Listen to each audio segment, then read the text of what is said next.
இன்றைய வேத வசனம் சங்கீதம் 66ஆம் அதிகாரம் 12வது வசனம். தீயையும் தண்ணீரையும் கடந்து வந்தோம், செழிப்பான இடத்தில் எங்களை கொண்டு வந்து விட்டீர். ஆமாங்க, உங்கள் வாழ்க்கையில் கூட நீங்கள் இந்த மாதிரி ஒரு மோசமான சூழ்நிலைகளில் இருப்பீங்க இல்லையா?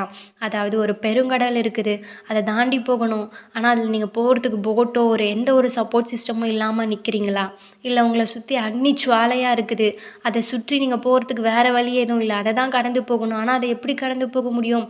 அதை கடந்து போனால் நம்ம எரிஞ்சு சாம்பல் ஆகிடுவோமே, நம்ம சேதப்பட்டு போவோமே அப்படி சொல்லி கலங்கி கொண்டு இருக்கிறீங்களா? அப்படியான சூழ்நிலையில் நீங்கள் இருந்தீங்கன்னா இன்றைக்கி ஏசப்பா உங்களுக்கு வாக்கு கொடுக்குறாரு. அவர் உங்களை அந்த தண்ணீரையும் தீயையும் போல இருக்கிற சூழ்நிலைகளை ஒரு சேதமும் இன்றி கடக்க செய்வாருங்க.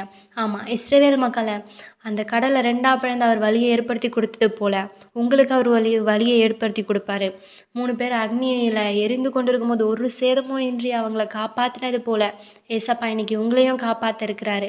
அதனால் இது போல் ஒரு மோசமான சூழ்நிலையை நீங்கள் எதிர்கொள்கிறீங்க அப்படின்னா இயேசுவோட துணை கொண்டு நீங்கள் வழி நடந்து செல்லுங்க.